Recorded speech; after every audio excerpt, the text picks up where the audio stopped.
Hey guys, and welcome to another episode of Conversations with G&G. Today we are joined with Simone Boer. Simone is a neurocoach with over 20 years of experience in human behaviour, helping corporate professionals dissolve insecurities and fast-track their success. Using brain hacks and strategic insights, she aligns people and businesses to their fullest potential. Simone inspires individuals to break through barriers, embrace authenticity, and step into fulfilling careers or wealth-building mindsets. With a PhD in neuroscience, numerous awards, and hundreds of workshops delivered, Simone has been featured in Forbes Australia and recognised globally as a transformational coach.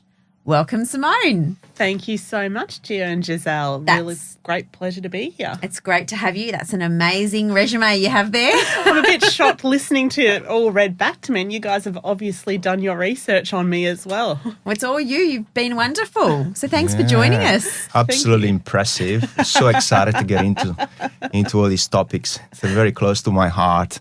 Absolutely. And let's tell us about everything. Right. Brain hacks and how to get unstuck and, help us getting through those difficult times. Teach us about our brain. That's what it's all about today, That's isn't it? Yeah. it? I love it. Yeah. Well, I guess we can start with mindsets. Probably a good place to start, and perhaps talk to us about mindset and how it can help caregivers in the work that they do. So mindset is so incredibly important, particularly in the caregiving scenario, because of the really high emotional demand that caregivers have in that particular setting.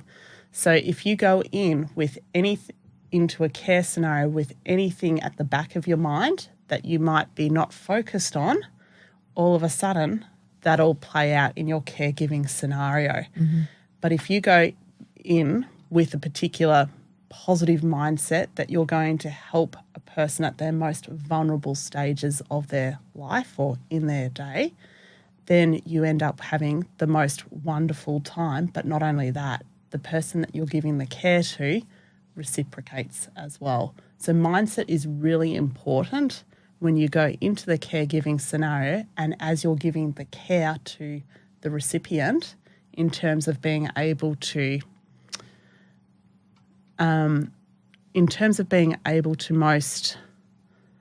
To provide the best possible care, I suppose. Absolutely, to provide the best possible care. Yeah. Yes. Yep. So it's interesting. It is as if people can pick up on what you're actually thinking unconsciously.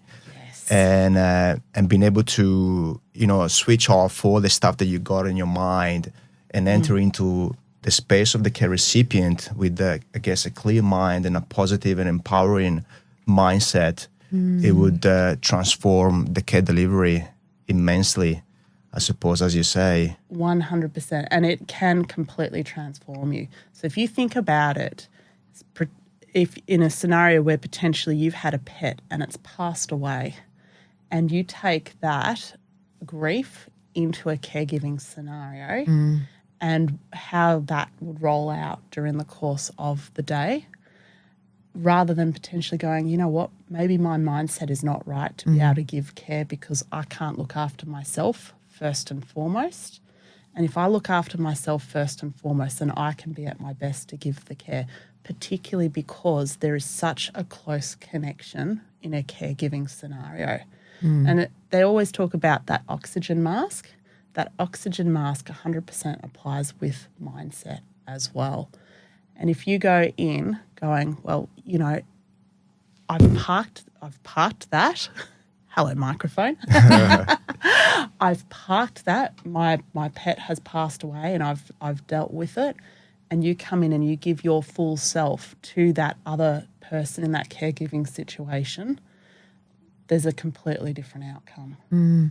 We've talked about this multiple times, I think, in previous sessions. It's good for everyone to hear it again from a different perspective, from a different person, but it's all about make sure you look after yourself, you deal with that, and then you can look after others. Yeah.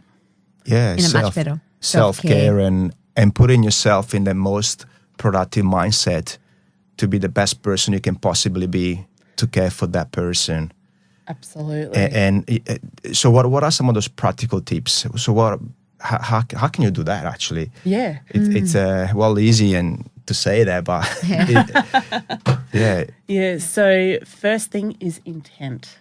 So having the intent that this is the day or this is the setting that is going to make the biggest difference to someone. So I find having the right intent going into a caregiving scenario 100% changes the outcome. And it's actually one of my brain hacks that I regularly talk about. And people kind of go, oh, intent. Like what is that a brain hack? And my answer to that is, okay, imagine if you were to go into a scenario of a caregiving scenario just once with a positive intent. Look at that tiny little change. Now imagine if you were to go into every scenario in a caregiving situation with that positive intent. Those tiny little 1% changes will add up. Now imagine you were to go into a situation for the next week with a positive intent. All of a sudden you start having good weeks, better weeks. What about the whole year, going into the whole year with a positive intent or an intent of achieving something, whatever that might be? You'll find that you'll be 70 to 80% more likely to achieve that scenario. So going into a single care situation with that positive intent will make a difference. But if you went in every single situation, it'll stack up over and over and over again. It's like a snowball effect. It is, absolutely. You thrive on those small wins, and then those small wins become bigger and bigger wins. Yep. Then all of a sudden you're a completely different person. And that's exactly right. And so intent is one tiny little brain hack that you can go into from a caregiving perspective to go, I go in with a positive intent. And even at that intent setting scenario, if you go, I can't quite have that positive intent today, then that's something that says, might have to pull out from that. Or can you invent something? Yes. Can you try to come up with a good excuse? For example, be grateful and putting yourself in the good mindset, and that the positive intent thoughts will emerge. Yes. So you can certainly change your mindset. If you have something that's holding you back from being able to go in with that positive mindset, that positive intent, you can change that. So there are different ways to be able to do that. So the different ways are reconnecting back to your why. Mm-hmm. That's another brain hack, is to actually go, why am I caregiving? Why am I a carer? Mm. And that is a why. And I'd like to hope and think that most caregivers would have a positive why or would know their why. And if you don't, go and find out your why as to why you are doing it. Yeah. And it's not necessarily to earn a wage. There's got to be something much deeper than that because of the human-to-human connection that is caring. Yeah. That's wonderful. Again, it brings us back to our previous episode. Our first episode was purpose. Oh, no way. It's about starting with the why, and it's all coming back. So you're saying that some of the ways to help you finding that positive intent patterns, if you want, is by, again, starting with the purpose, why you do what you do. Absolutely. And then sort of it frames your mind into the right direction. Definitely, 100%. Another way to be able to get yourself into that positive mindset is, now you have to do a bit of preparation for this. So this is a tip for anyone who goes, you know what, we all have down days. But in any parts of work, as you go through life, you'll always get a positive comment. Write those positive comments down. Put them into a jar. And on those days when you don't have that positive mindset to do your work, I love that. go read that. Nice. Go read all the positive comments in the jar. And those positive comments will get you through the deepest and darkest times as well. So you do have to do a bit of preparation for that, for the future. But as you go through life, if you get any positive comments, any positive feedback, write it down, put it into a jar for those days when you really need it. Yeah, it's a good tip, isn't it? I think it's really powerful. Yeah, absolutely. I love that too. That's, wonderful to hear. And I think good for us to all reflect back on those things. So, what's your purpose? Why do you do what you do? And how you can go into every day with that intent. Yeah. Do you find from your experience that that sometimes can be challenging for people to stop what they're doing and think about their day? Yes. Like, is there any advice you can give to those people who just think, I don't have time for that. I don't have time to reflect. Like, how can we get people to do more of it? Oh, so it can be done. I talk about things that slip into your life incredibly easily.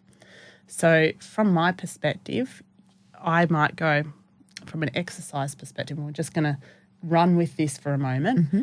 I only started at the gym 18 months ago, not even 18 months ago, with a brand newborn at the time. Now, how do you fit going into the gym with a brand newborn? It's tough. It's very tough.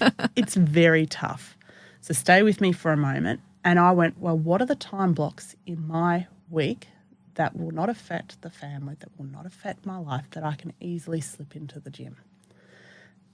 And so now I regularly go 3 times a week. And I'm not saying it's easy, but those time blocks that I've set aside are the times that absolutely fit the best with my life. So for those listeners out there and the people who are watching, it is all about going, how can I best put that into my life that will be easy? So it may be when you first wake up in the morning and you spend that 2 minutes in bed before you get up to go, right, what's my intent for the day? And I always talk about make it really easy. And if you go, oh, I won't always remember that, how about a sticky note on the wall or a sticky note on the mirror or the sticky note on the back of the toilet door? So those little reminders that make it really easy. Yeah. So it could be when you wake up. It could be you do it when you brush your teeth. So therefore you have the sticky note on the mirror. Or everyone goes to the toilet first thing in the morning. So put it on the sticky note on the back of the toilet. Yeah. And in a similar way, it's about at the end of the day to go, how did today go? And that's where we get into reflection, which is going, how did I show up today? How can I show up to be a better person tomorrow? And it could be, once again, on the back of the toilet door. It could be on the mirror as you brush your teeth. So you make the choice, and you have to set out with that intent to go, you know what, I want to become more reflective of myself. I want to start putting an intent into every day. Where's the best part? Or is it on the door of my car as I get into the car to drive? Yeah. So it's about identifying that little part in your life whereby you can slip something like that in. And I'm a very visual person, and I like the sticky notes. Yeah. But a sticky note might not do it for you. So it's about, well, is there a sound if you need it as a reminder on your phone, as an alarm? Mm-hmm. So whatever would best fit for you to enable you to make that pause to have a look. Yeah, I love that. So important to do as well, isn't it? Absolutely, definitely. I love those brain hacks. Great. Yes. They're super, wonderful, aren't they? Yeah, they're easy to implement. I think anyone can do that. And that's it. And that's the thing that I do a lot of work with is whatever can you uptake as easy in your life, because a lot of the brain hacks that I do can be really detailed and in depth, but the ones that get the most courage are the ones that are really easy to implement. Do you have any more that you can share with us? Oh, absolutely. Particularly linking it to the caregiver role and those at home or those that are listening. Positive intent. Yeah, positive what else intent. We can... self-care. And self-care is a really big one. Being able, because you are naturally as a carer giving your everything in a really intimate setting. So how do you put that oxygen mask on for yourself? And what does that self-care look like for you? And that self-care could be anything from any type of thing that you need to do for yourself. But then it could be things like, how do you give yourself 3 breaths? 3 breaths is all it needs to be able to change your perspective. And when I talk about 3 breaths, it's just a really deep inhale in and the slowest of slow exhale out. You do that. That's only 30, 40 seconds. But it reframes your mindset into being someone that's really calm and once again back to present. It activates your parasympathetic nervous system because potentially in caregiving scenarios there is some high stakes and high tension at times, but it activates your parasympathetic nervous system to come in much calmer. So the parasympathetic nervous system, that's your automatic. So you don't even think about it. No. It's that nervous system that just happens, right? Yes. You can't control it. No, you can activate it through the breath. Wow, that's amazing. So can you give us a practical demonstration of how the breath work should look like? Absolutely, no worries. Try it. Let's do this exercise. And I often call this the third space as well. So you can actually create a space for yourself in between caregiving situations. And it's as simple as creating this third space. So in my corporate career, I would turn up to one meeting of really in-depth detail strategy, and then I'd turn up within 5 minutes to another meeting, completely different topic on child safety standards for an interview. And people would say to me, how do you appear so fresh for every single meeting? And this is what I would call the third space. I'd create this tiny little buffer in between sessions, settings, scenarios of third space. Wow. So what you do with that first breath, you think to yourself going, is there anything I need to park and I'll come back to later? And you just have that and you're, all right, I'll park that. The second breath is just to clear anything out and just go, right, let's get myself back into me. And the third breath is, what's my intent? That's all it is. So from a practical sense, I'll run you guys through it. Yes. So what you want to do is you just want to take, and if you need to, you can close your eyes. I'm already closing my eyes already. You just take a big, deep breath in, go, and then let that breath out as slow as possible. And as you let it out, just put away anything that you need to park. And then when you're ready, take another deep breath in. Connect right back to yourself. And as you exhale, exhale it really slow. And for your third breath, as you inhale in, set your intent for the next hour, whatever that intent may be. And inhale. And exhale really slowly.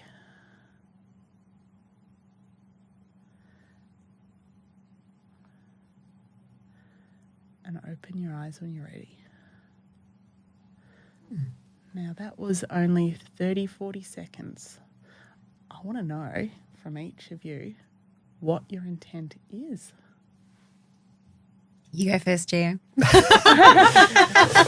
But I'll tell you first how that made me feel. Like, as you say, please. it made me, reset all my thoughts that I had in my mind and just focus back on the present moment. Yeah.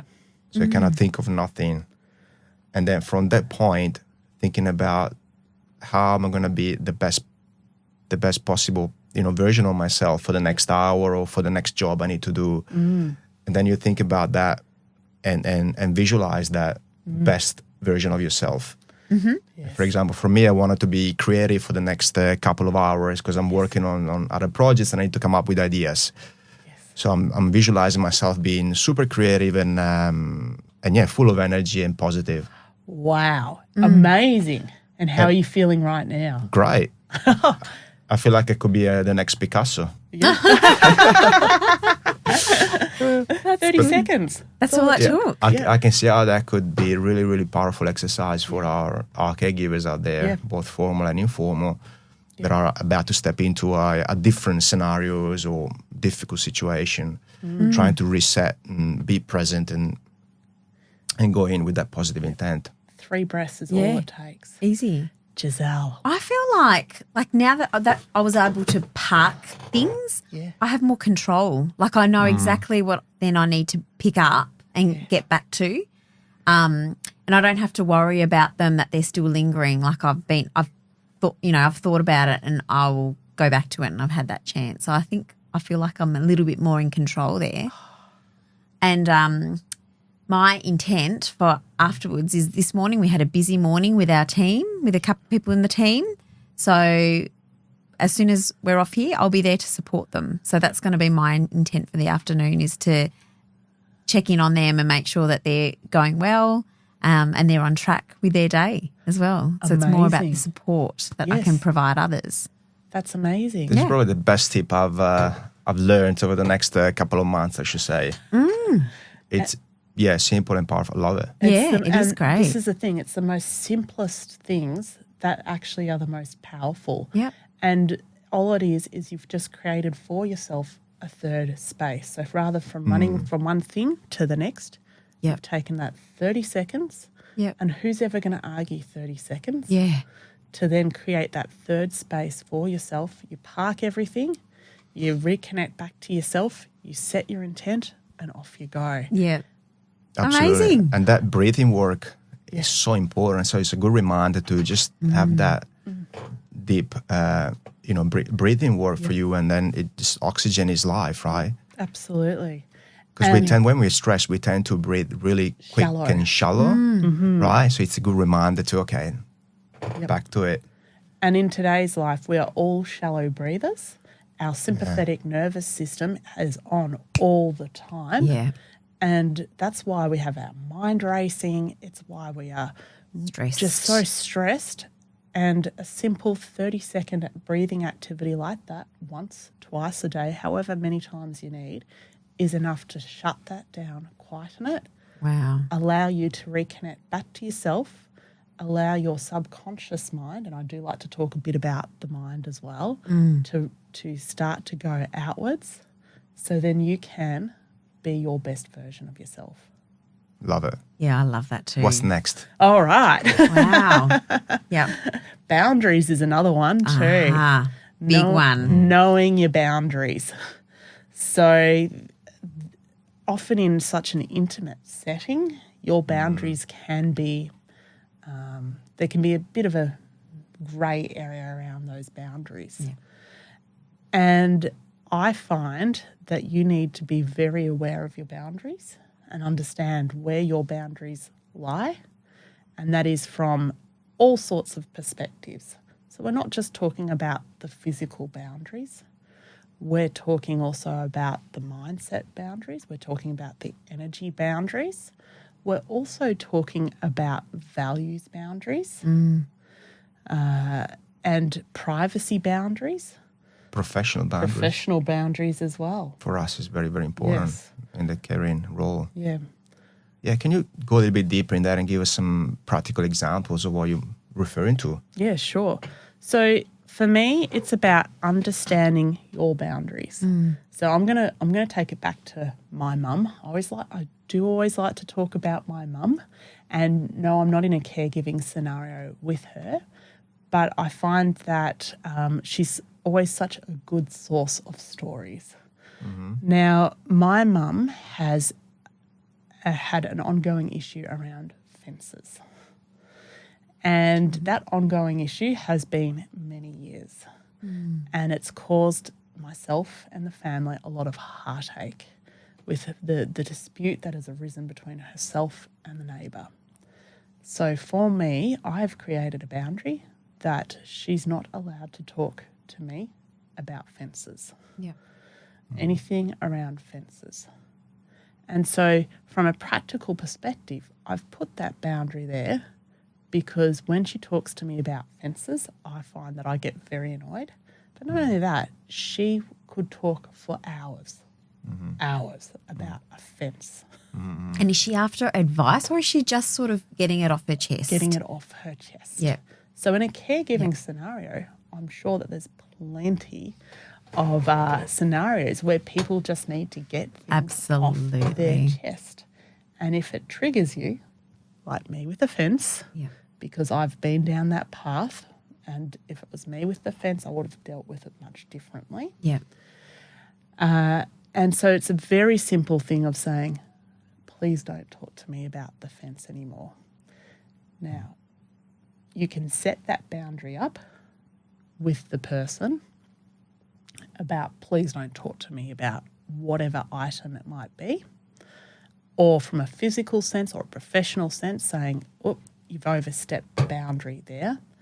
And that's where you then have to enforce the boundary. So an example from my mum, as I said, she's a great source of inspiration for these stories, is that one day she had shingles. So you can imagine the stress that she was under in order to develop shingles. And so she got onto the phone to talk to me about the source of the stress, the fence. And I've said to her, Mum, I'll talk to you about the shingles because that is something that we need to work on and get you better. I won't talk to you about the fence. She continued to talk about the fence and I hung up. Now, I've never hung up the phone to my own mother until that point. 1 minute later, she called back and I thought, oh no, I'm in for it now. And what she said, she goes, Simone, before you hung up, I forgot to tell you, I needed to talk to you about shampoo. Completely different because she had known she'd crossed the boundary. And so all I did was a polite enforcement of the boundary. Polite. Very polite. But she'd known she'd crossed the boundary. So with boundaries, I find it really important that you let the other person know of that boundary. And when they cross it, you enforce it. Because if you don't enforce it, they're crossing straight over to that boundary again. Yeah, almost like you need to find a way to interrupt that pattern. Yes, it is a pattern interrupt, the hanging up the phone. And for you and your mom, you know that hanging up the phone is like a very effective way to interrupt that pattern. And all of a sudden she switched topic. So it worked. Yeah. But determining the boundary can be tricky for people, right? Yes, absolutely. How do you work that out? Yeah, and that is through triggers. You would feel triggered in a way. Anxiety, stress. Yep. Sadness. Ruminating thoughts as well. Anger. Yep.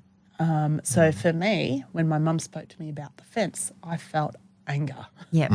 Because I was like, Mum, are you serious? You're talking about that goddamn fence again? And so if you find yourself in a caregiving situation and you have anxiety, stress, sadness, anger, those are all triggers. And you look back to going, well, what was it that triggered that set of emotions so that I was not at my best? Constantly thinking about it. I think probably a lot of caregivers, even the paid caregivers, when they leave that service or go home, if they're still thinking about something. Absolutely, yes. So if they're still thinking about it, it's like, well, what was it about that? Yep. And I myself, I have a lot of triggers. Me, I don't. The fence with my mum is one. If people ruminate on the same topic over and over and over again, and I know unfortunately in a caregiving scenario, which is part of the reason why I'm not a caregiver, because I like people to move forward. But for me, I know a trigger for me is that when people ruminate on the same topic and they just want to keep going through it and through it and through it without any outcome, that for me is a trigger. Yeah. But I know from a caregiving scenario that some people might do it, but it might be about the content of the topic. Or it could be about the feelings that are attached to that content as well. It's probably important to understand, like, what can you control, what's out of your control. If it's totally out of your control, then, you know, there's not much you can do in that particular situation either. It's really important to identify that as well. But it's also about what can you influence too. Yeah. So if you go, you know what, I can influence the outcome of this, then go for it. Yeah. Help that person that you're giving the care to that outcome. And I know grief, for example. Grief can be quite present in the caregiving situations as well. Grief is actually a protective mechanism of the brain, but you can sit in grief for too long. And so it's about going, well, how do I pull myself out of that grief? Or how do you help someone work themselves through that grief as well? And some people, it's really tough. But you can get them to start to focus on, well, what does the future look like? And not only that, you can also get them to work through it by starting to look at, well, what are the good things in their life that they have? What do they currently have? And that can also be quite tough to pull them out. But it's also whether they want to get pulled out as well. And I find that when I work with some people, when they tell me that they've got grief, I'll go, do you want to work your way through it? Yes or no? And it's a really, I know it's an upfront question. Yeah. But for me, someone who doesn't want to work their way through it, I'll go, you need to let that play out for you. And obviously it all depends on how long the grief has been going on for as well. But then if they go, yes, I want to work through it, then we'll sit down and have a discussion. Yeah. That's a good point. Yeah, they're open to, so it's most likely that you can help those people. Yes. But if they make that decision that they're not ready themselves to do that, make the next step. Yeah. Come back to me when you're ready. Yeah. Yeah. Yeah. Yeah. Very interesting topic about boundaries and in terms of other.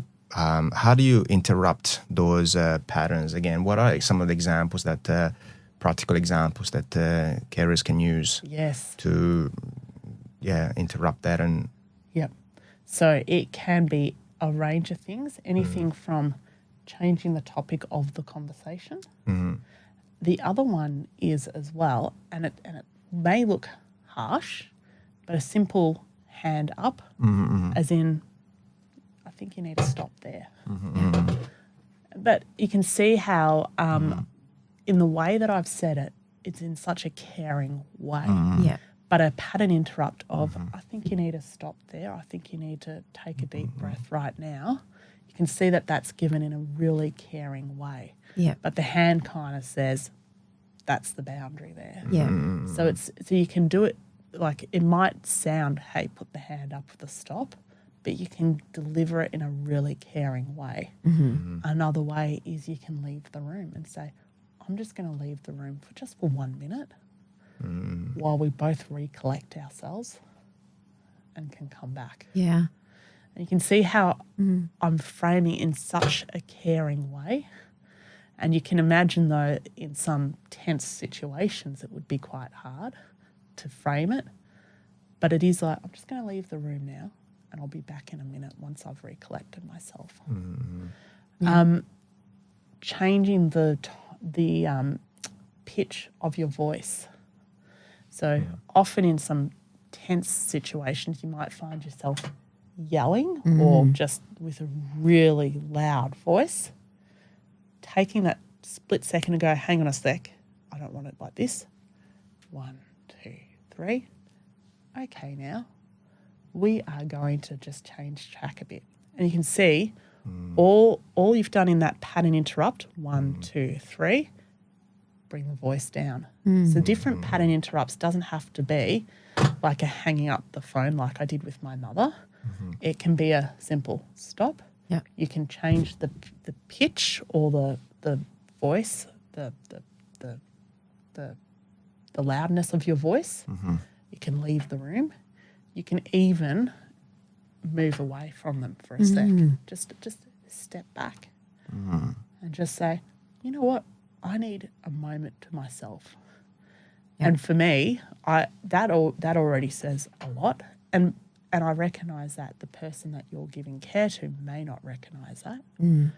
But in a way, you're creating that boundary and that pattern interrupt for yourself. So as much as you're creating the pattern interrupt for the situation, you're also creating it for yourself to come up with a new way or a new idea of moving about things. Yeah. Oh, that's good. Yeah. Great strategies for sure. And there are some scenarios where, for example, people with disability might actually have a support plan in place, where a support behavior specialist will design strategies specifically for this person, and then the carer can then implement those strategies, and they are outlined in this plan. So obviously there are more complex situations that caregivers will need to deal with. But again, it will be outlined in those plans and drawn out by specialists. So Definitely. Yeah, we're giving just general tips. These are just general. Exactly. Yep. Yeah, they might or might not apply to every situation, but they are very useful to know. Yeah. But it's about you being aware of yourself as well, and the part that you're playing, which I know that in some scenarios things can escalate so quickly that you're just like, how did that just happen? Yeah. And it is like, well, how do you come in to best de-escalate it, either through the plan, or how can you best bring your version of yourself to try to de-escalate that as well? Yeah. Now you can apply that in every settings of your life, really. With my home, with my with the kids. 2-year-old. Yeah. Exactly. That's exactly right. Very good. Wonderful. More brain hacks. Let's keep going through them. So that was another wonderful one for carers to have in their pocket. Definitely. Those boundaries. So I want to talk, before I talk about more brain hacks, I'm going to talk a little bit about the brain. Is that all right? I'd love love to hear about the brain. Oh, great. Perfect. Because Simone, you do have a PhD in neuroscience. Neuroscience, that's correct. Wow. Yes. So you've done a lot of studies in this space. I have indeed. So let's talk a bit about the brain, because this might roll on to the brain hack as well. So when we are born, we start to make sense of the world. And the greatest activity in the brain occurs in our really early years. And essentially what happens is that we have all the different pathways forming in the brain. And as we start to make sense of the world from when we are born and our really early years, we start to develop these maps. And these maps are based on what we see and what we feel around us. So if, for example, you have an older sibling who naturally could do a lot more because they're older, you'll want to go, you could form any sort of map of, I'm not good enough because I can't kick the ball as good as them. And all it is that they're older and they've got more of their pathways built. Or you could form a map of, I'm always loved, because that older sibling could always dote on you as well. So these different maps get built in our early formative years. And as we make our way through life, those maps can be tweaked a bit based on our life experiences. So that when you get to 20, 30, 40, 50 years down the track from those early original maps, you run essentially these pre-programmed maps through your life. And so 95% of the actions and the decisions that we take each day is actually made through these maps, which is the subconscious self. And then the lenses from these maps of how those lenses, how we see the world. So you could be in a caregiving situation and the person might say something in the lines of, Gio, and it might remind you of your mother, but you wouldn't know. And you get very annoyed and very angry quickly, and you don't. And you sit there and you go, how did that happen? Unconsciously. Whereas I would sit there and go, I just called out your name. Yeah. Wow. But it's the lens that you see that map through. And you think of it like grooves on a record. And so what the brain hack and all the brain hacks we've been sharing today is essentially just picking up that needle from that record and changing the song. Or changing the track or changing the record in times. So when we talk about intent, that is almost like a pattern interrupt to change that song. Yeah. The different pattern interrupts are once again to change that song or change the groove that we're on. So you come into a caregiving situation based on those maps and the beliefs that have been formed from those maps. And so people might go into a caregiving situation going, how have I ended up in this? Because some of it is chosen and some of it's not.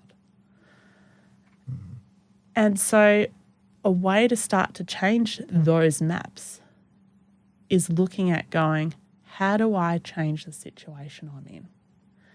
And so if you're of that ilk, based on all of those scenarios, all the way back here, around how have I ended up in this situation versus what a great privilege it is to work with someone that really needs me. And you can see the two very different insights from that. Another brain hack is around visualization. I love visualization. And the reason why I love visualization is you get the opportunity to create false memories. False memories are essentially what you have visualized in your mind, and that starts to create those new neuronal pathways. And so when you create a false memory through visualization, you're more likely to achieve that false memory because the pathways have already been drawn. Established. So you have the power to alter your neural pathways within your brain. Yes, by creating false memories through visualization. Wow. That's really, really powerful. Now, the trick is to use those false whatever you call False memories. false memories to serve you Absolutely. and help you get in the direction that you want to be Yes. or you want to go, Yes. as opposed to imposed by other people that you might not necessarily want to be on. Yes. So the subconscious talks to us not necessarily through words, through images, through feelings, through sounds. So for me, I talk to my subconscious through the visualization. So I will see stuff. And so an example of me creating a false memory was that I very randomly, in one of my visualizations, saw me running through a bush. Now, anyone who knows me knows that I have the narrative in my mind or the record that plays, I don't run or I can't run. And at times in my life, I've even had the record playing, I don't exercise. So for me at the time, to see me, what I would call very randomly running through the bush, I went, that is so far from the reality that I've created myself that's the funniest thing, which I laughed when I saw me running through the bush and went, that won't ever happen. 3 months later, through varying circumstances, I found myself on a bushwalk downhill. And I went, I think I can run this. And all of a sudden, that's what started me running through the bush. Wow. So when we talk about brain hacks, I find visualization as a fantastic brain hack because you can create those false memories and through circumstances that you may or may not realize that you're heading yourself towards, you'll find then that you can absolutely create that future that you've made at times so randomly or very intentionally created from that false memory. Wow. If you want something to happen, visualize it. Definitely.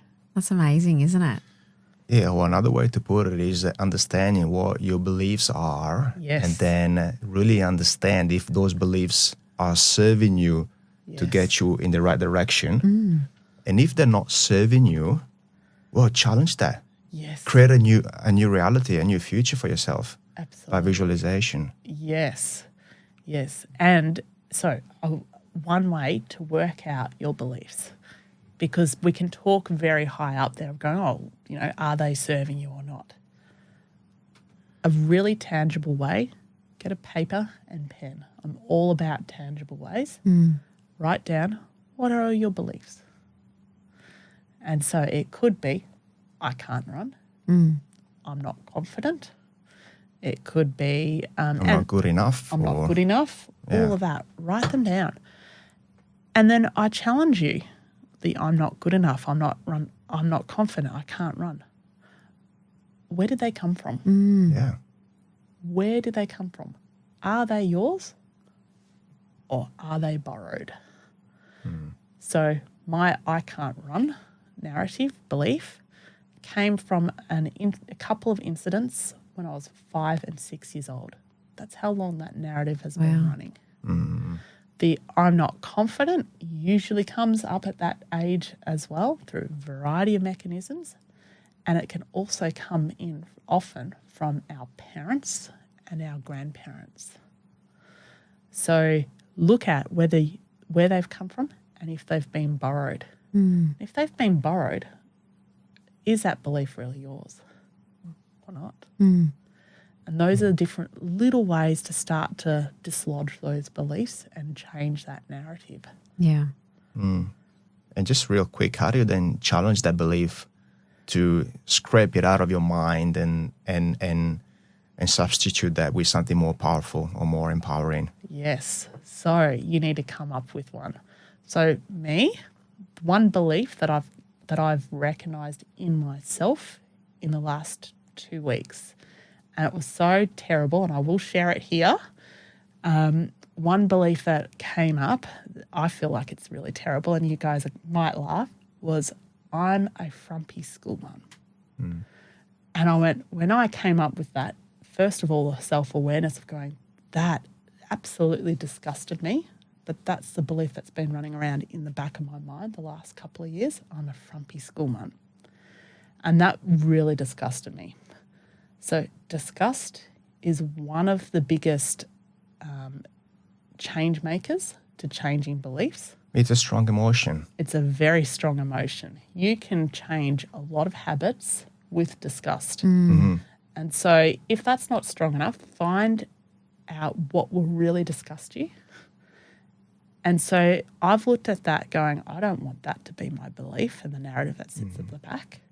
I'm going to do everything to challenge that. So my new identity, instead of the I'm a frumpy school mum, and that was really deep. I had to do a lot of work to pull that out, to go, well, what's really going on with me at the moment? I've reframed that into I'm a successful entrepreneur. So that is where I'm heading. And so the actions I'm taking now are aligned with I'm a successful entrepreneur, rather than over the last 12 months of I'm a frumpy school mum, the actions that had been, without me realising, been going towards that. Yeah. Yeah, that's really powerful. Absolutely. And effective. Yeah, fantastic. Yeah, absolutely. So interesting. The brain's amazing, isn't it?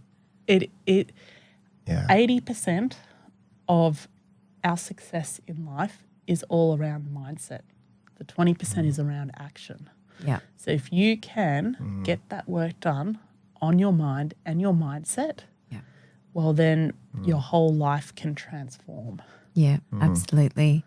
And it's so important to reflect, to actually take that time to be thinking about these things rather than just letting it go and just living every single day, day by day, not doing anything to manage this, I guess. Yes. Yeah, sure. Okay. So this has been very insightful and very, very informative.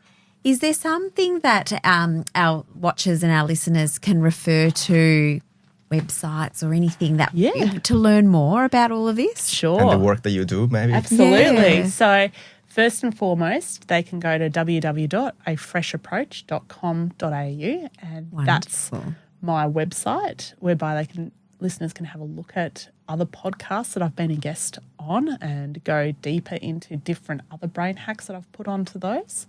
They can have a look at some of the coaching that I do, because I do one-on-one coaching, but I also have a book that is just about to be published called Ultimate Brain Hacks, and it's 13 chapters all about taking apart parts of your brain and a brain hack that will work towards that. It's really around unlocking your mind, returning to your true authentic self, and then transforming your mindset and your life as a result of it. That's amazing. Fantastic. Yeah. I look forward to Can't reading wait that. to get my hands on It's that. coming out in the next month, so Awesome. it'll be in all good bookstores after that as well. Perfect. Great for Christmas coming up. Yes. Great Christmas Yeah, presents. will it be ready by Christmas? It will be. We're just almost at the printers in the next 2 weeks. So Oh, Okay. very exciting. yes. Wonderful. Well, Fantastic. you can put that on my Christmas present list, Gio. Yeah, with the original signature from the author. And as Yes. well. oh, that'd be wonderful. Thank you. Can do that. I'm sure we can do that. Absolutely. We'll make that happen. Thank you so much, Awesome. Simone. It was really inspirational to just hearing you talk about all things brain hacks. It's very valuable insights, great tips for all of us and our carers out there. Yeah. And wonderful personal examples as well that we can really reflect back and think about situations that we can now implement your tools and strategies with. So thank you for bringing those as well. Absolutely. Thank you both so much for inviting me on today. I've really Pleasure. enjoyed myself and sharing some tools to help ultimately the caregivers in our society. Fantastic. We might have you Amazing. back again, Oh, thank you. maybe after the book. Please do, definitely. So good. Awesome. Thank you all for tuning in today. We're so grateful to have you here, and we hope that you found today's session valuable. Please be sure to check our website for more resources and blog posts, and share these insights with your networks and support other carers and caregivers. See you next month.